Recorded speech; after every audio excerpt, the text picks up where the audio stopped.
پھر اللہ سبحانہ تعالیٰ فرماتے ہیں قل کہہ دیجئے انما بے شک حرم حرام کیا ربی الفواحش میرے رب نے فواحش کو. اب یہاں اس آیت سے بتایا جا رہا ہے کہ کیا حرام ہے، کس چیز کو اللہ نے حرام کیا ہے. تو اللہ نے فواحش کو حرام کیا ہے.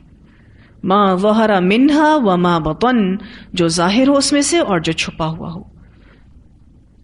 فواحش چاہے چھپی ہو چاہے کھلی ہو سبھی حرام ہے. فواحش سے مراد یہاں وہ گناہ ہیں جس کا تعلق شرمگاہ سے ہو. ٹھیک ہے، مراد وہ بڑے گناہ جن کا تعلق شرمگاہوں سے ہوتا ہے. اللہ تعالیٰ نے فواحش کو حرام کیا ہے. اس پر اگر آپ نمبر 1 لگا دیں، والاثم اور گناہ کو یعنی حرام کیا ہے. اثم کہتے ہیں وہ گناہ جو دل میں کھٹک جائے، اللہ کی نافرمانی. پھر اس گناہ کو بھی کہتے ہیں کہ جس کا اثر کرنے والے کی ذات تک محدود رہے. ٹھیک ہے، وہ گناہ مراد ہے کہ کرنے والے کی ذات تک اس کا اثر محدود رہے. پھر کچھ مفسرین کہتے ہیں کہ ہر طرح کا گناہ مراد ہے، چھوٹے بڑے تمام گناہ پر اس لفظ کا اطلاق ہوتا ہے، یعنی یہ لفظ استعمال ہوتا ہے. مسلم کی روایت میں آتا ہے نبی اکرم صلی اللہ علیہ وسلم نے فرمایا گناہ وہ ہے جو تیرے دل میں کھٹک جائے اور لوگ اس کو جانے تو اس کو برا سمجھے. اب آپ دیکھیں اس حدیث پہ کتنا واضح طور پر بتایا گیا کہ گناہ کیا ہے. اور واقعی گناہ دل میں کھٹک جاتا ہے، دل میں ایک بوجھ پیدا کرتا ہے. تو اللہ تعالیٰ نے اثم کو بھی حرام قرار دیا ہے. یہاں آپ دوسرا نمبر لگا دیں، والبغی اور زیادتی کو، بغیر الحق ناحق. اور اللہ تعالیٰ نے ناحق زیادتی کو بھی حرام کیا ہے. مراد لوگوں پر ظلم و زیادتی ہے. بغی کہتے ہیں وہ گناہ جس کا اثر دوسروں تک پہنچے. مثلا ناحق ظلم و زیادتی، لوگوں کا مال غصب کر لینا، بے عزتی کرنا، ناجائز مار پیٹ کرنا. تو اللہ تعالیٰ نے ناحق زیادتی کو بھی حرام کیا ہے. یہاں آپ نمبر 3 لگا دیں. پھر وَأَن اور یہ کہ تشرکو تم شریک ٹھہراؤ باللہ اللہ کے ساتھ، ما لم ينزل جو نہیں اس نے اتاری بھی ساتھ اس کے سلطانن کوئی دلیل. اللہ تعالیٰ نے شرک کو حرام قرار دیا ہے اور شرک کی کوئی دلیل اللہ تعالیٰ نے نہیں اتاری. یہاں آپ نمبر 4 لگا دیں. پھر فرمایا وَأَن اور یہ کہ تقولو تم کہو علی اللہ اللہ پر ما لا وہ جو نہیں تعلمون تم جانتے. یعنی اللہ پر جھوٹ بات لگانا اللہ تعالیٰ نے حرام قرار دے دیا ہے. یہاں آپ 5واں نمبر لگا دیں، وَأَن تَقُولُوا عَلَى اللَّهِ مَا لَا تَعْلَمُونَ. اس آیت میں اللہ تعالیٰ نے 5 حرام چیزوں کا ذکر کیا ہے جن کا تعلق کھانے پینے کی چیزوں سے نہیں ہے بلکہ اعمال سے ہے.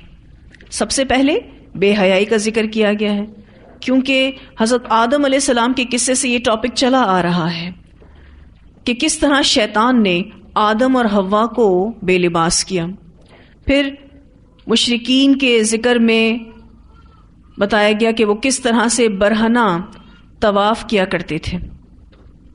پھر گناہ کا ذکر کیا گیا، خواہ چھوٹے گناہ ہوں یا بڑے، اس کا اثر خود تک رہے یا دوسروں تک پہنچے، اللہ تعالیٰ نے سب کو حرام قرار دیا. پھر شرک حرام ہے اور اللہ پر جھوٹ باندھنا بھی حرام ہے.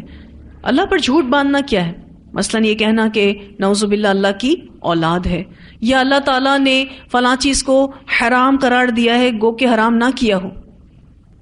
تو اللہ سبحانہ تعالیٰ اس آیت میں اب یہ بتا رہے ہیں کہ کیا چیزیں حرام ہیں.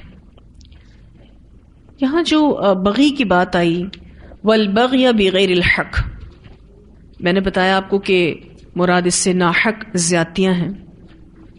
اسلام میں کسی بھی طرح کی زیادتی اگر کوئی کرتا ہے تو منع ہے. کل قیامت کے دن ان زیادتیوں کا بدلہ دینا پڑے گا. نبی اکرم صلی اللہ علیہ وسلم نے فرمایا جس شخص نے اپنے بھائی پر کوئی ظلم کیا تو وہ اس دنیا میں اس سے معاف کروا لے، کیونکہ وہاں درہم اور دینار نہیں. کہاں؟ کل قیامت کے دن. اس سے پہلے کہ اس کے بھائی کے لیے اس کی نیکیاں لے لی جائیں، اور اگر نیکیاں نہ ہوں تو اس کے بھائی کی برائیاں لے کر اس پر ڈال دی جائیں. اسے بخاری نے روایت کیا ہے. کل کسی کے پاس کوئی کرنسی نہیں ہوگی کہ وہ اپنے ان ظلموں کا بدلہ دے سکے. کل نیکیوں کے ساتھ بدلہ دینا پڑے گا، اور اگر نیکیاں ختم ہو جائیں گی تو پھر مظلوم کی برائیاں ظالم پر ڈالی جائیں گی. اس لیے زیادتی سے تو بچنا ہی چاہیے. آپ دیکھیں اگر کسی نے آپ کے اوپر ظلم اور زیادتی کی ہے اور آپ بدلہ لے سکتے ہیں، اس کی اجازت ملتی ہے، لیکن اللہ تعالیٰ قرآن پاک میں فرماتے ہیں معاف کر دو زیادہ بہتر ہے. اس لیے کیونکہ اگر آپ بدلہ لینے جاؤ گے اور تھوڑا سا بھی زیادہ بدلہ لے لیا تو اب آپ کا اسٹیٹس چینج ہو جائے گا، مظلوم سے کیا بن جائیں گے؟ ظالم. اس لیے اللہ تعالیٰ معاف کرنے کو پریفر کرتے ہیں. اللہ پہ چھوڑ دو. اگر کسی نے بھی آپ کے اوپر کوئی بھی ظلم اور زیادتی کی ہے، سلسلۃ الصحیحہ کی ایک حدیث ہے، نبی اکرم صلی اللہ علیہ وسلم نے فرمایا اپنے اصحاب سے کہ تم میرے بعد بہت ساری حق تلفیاں دیکھو گے، بہت ساری حق تلفیاں دیکھو گے، اور بہت سے ایسے کام دیکھو گے جس کا تم انکار کرتے ہو، یعنی تم ان کو کرنا پسند نہیں کرو گے، تمہارے نزدیک وہ غلط کام ہوگا. صحابہ کرام نے پوچھا کہ پھر آپ ہمیں کیا حکم دیتے ہیں، ہمیں کیا کرنا چاہیے؟ تو آپ صلی اللہ علیہ وسلم نے فرمایا کہ تم اپنے حقوق ادا کر دو اور اپنا حق اللہ سے مانگو. کتنی ناانصافیاں آپ دیکھیں گے اپنی زندگی میں، اپنے ساتھ بھی یا پھر اوروں کے ساتھ. کتنے غلط کام اپنے آس پاس دیکھیں گے، لیکن حل یہ بتایا نبی اکرم صلی اللہ علیہ وسلم نے کہ اگر آپ کی کسی نے حق تلفی کی ہے تو آپ اس کو معاف کر دیں، اس کا حق ادا کریں. مشکل کام ہے نا، کسی نے آپ کا حق مارا ہے اور آپ اس کا جو ڈیو حق ہے وہ ادا کر رہے ہیں، اور پھر بات یہیں تک ختم نہیں کی آپ صلی اللہ علیہ وسلم نے، پھر فرمایا کہ اپنا حق اللہ سے مانگو. اور کتنا بہترین حل بتا دیا نبی اکرم صلی اللہ علیہ وسلم نے. کیونکہ ہم میں سے ہر ایک کے دل میں یہ بات آتی ہے کہ چلو ہم تو نہیں کرتے کسی کے ساتھ زیادتی، لیکن لوگ ہمارے ساتھ کر جاتے ہیں، تو کیا میں بدلہ لے سکتی ہوں؟ تو لے تو سکتے ہیں، لیکن معاف کرنا بہتر ہے. اب یہاں جو حرام چیزیں بتائی گئی ہیں اس میں اپنے آپ کو چیک کر لیں کہ یہ 5 کی 5 چیزیں میری زندگی میں بھی حرام ہیں یا نہیں. ان میں سے کوئی بھی چیز میں تو نہیں کرتی، کیونکہ اس کا تعلق کھانے پینے سے نہیں، اس کا تعلق کس سے؟ اعمال سے. پھر اللہ سبحانہ تعالیٰ فرماتے ہیں وَلِكُلِّ أُمَّةٍ، اور ہر امت کے لیے اجل مہلت ہے. امت سے مراد یہاں پر قرن اور نسل ہیں. قرن یعنی قومیں، اور نسل جنریشنز. اللہ تعالیٰ فرماتے ہیں ہر قوم کے لیے ایک وقت متعین ہے، فکسڈ ہے. یعنی اللہ تعالیٰ نے ہر قوم اور ہر زمانے کے رہنے والوں کی موت اور ہلاکت کا ایک وقت مقرر کر رکھا ہے.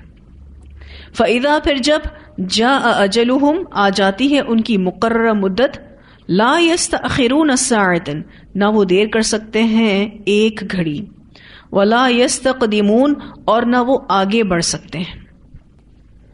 اللہ سبحانہ تعالیٰ نے ہر قوم کے لیے ایک ٹائم فکس کر کے رکھا ہے.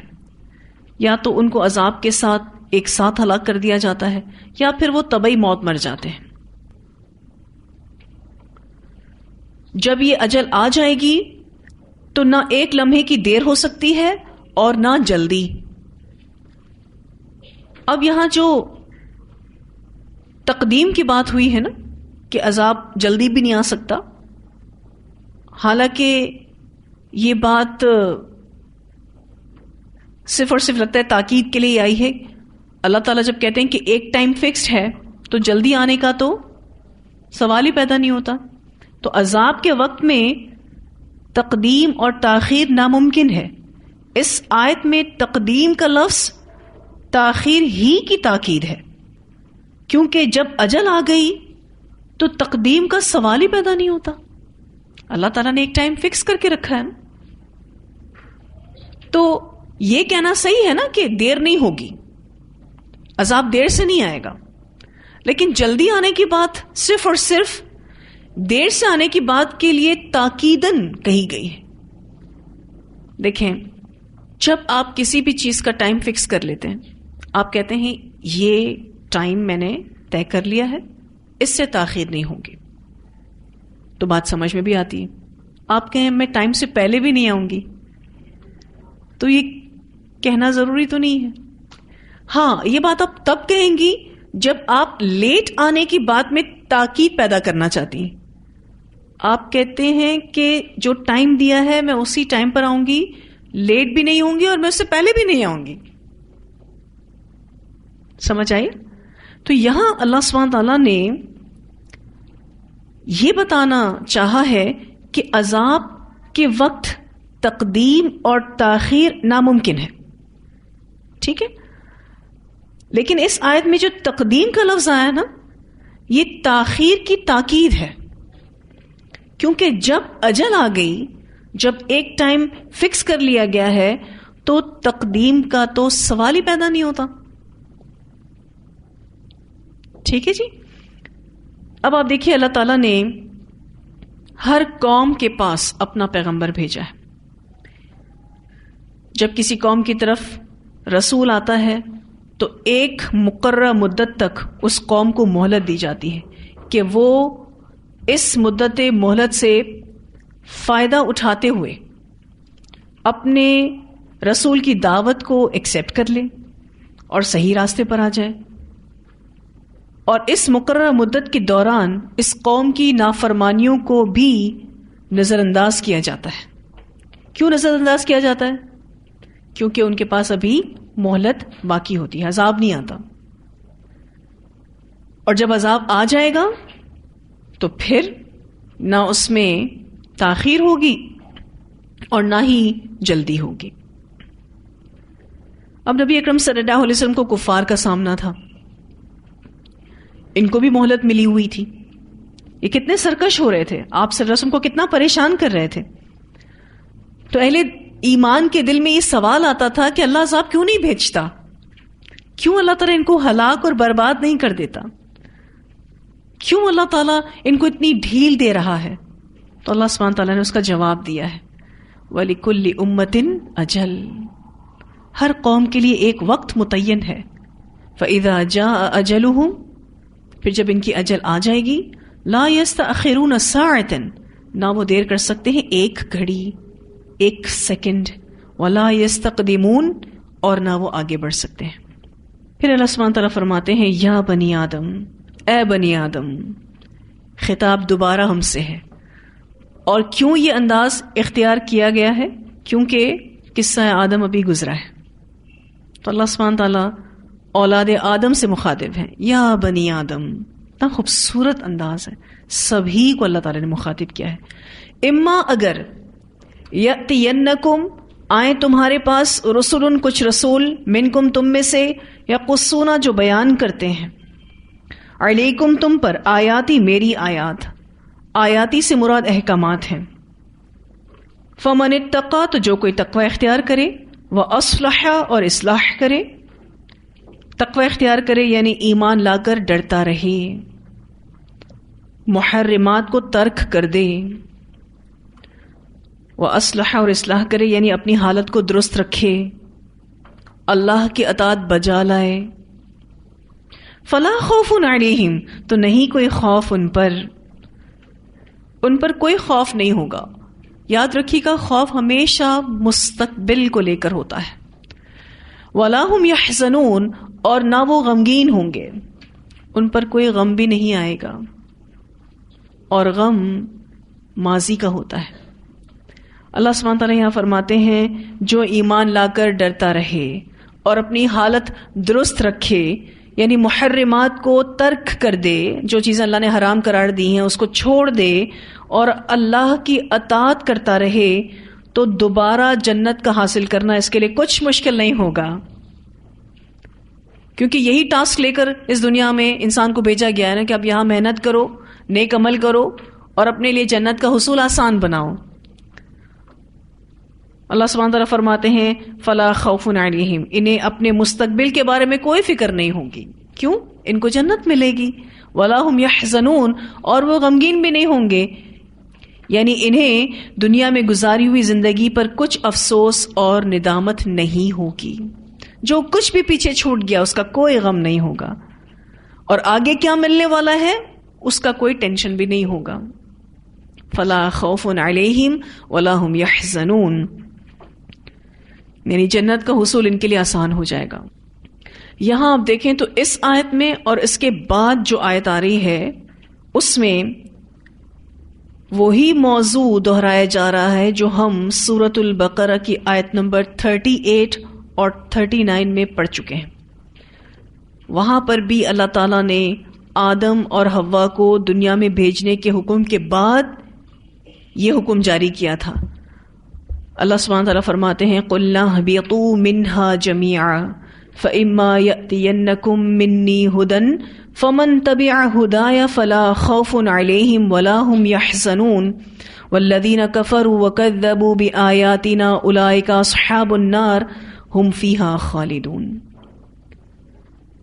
ہم نے کہا سب کے سب اس سے اتر جاؤ، پھر اگر تمہارے پاس میری طرف سے واقعی کوئی ہدایت آ جائے تو جو میری ہدایت کی پیروی کرے گا سو ان پر کوئی خوف اور کوئی غم نہ ہوگا، اور جنہوں نے کفر کیا اور ہماری آیات کو جھٹلایا یہ لوگ آگ والے ہیں اور وہ اس میں ہمیشہ رہنے والے ہیں۔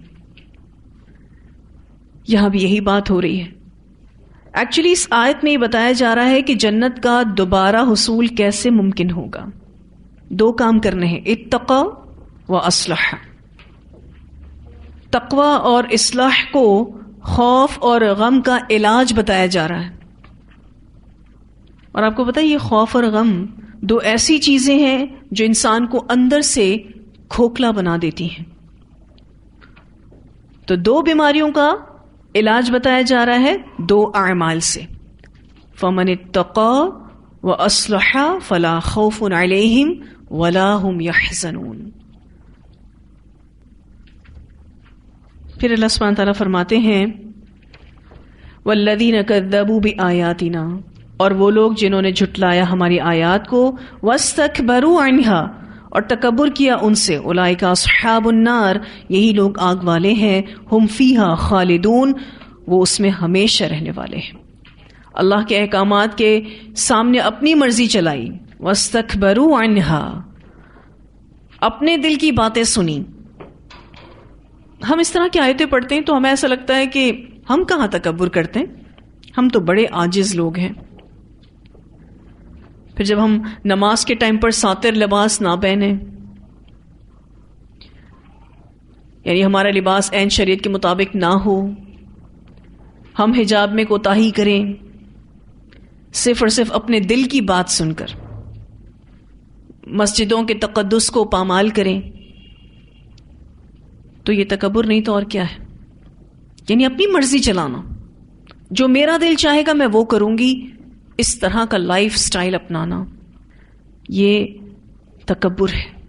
اللہ کی بات کے سامنے اپنی بات کو ویلیو کرنا، اور عمومی طور پر یہ انسان تب کرتا ہے جب انسان اپنی خواہشات نفس کے زیر اثر ہوتا ہے، اس کا غلام ہوتا ہے۔ تو ایسے لوگوں کے لیے پھر آگ ہے اور وہ اس میں ہمیشہ رہیں گے۔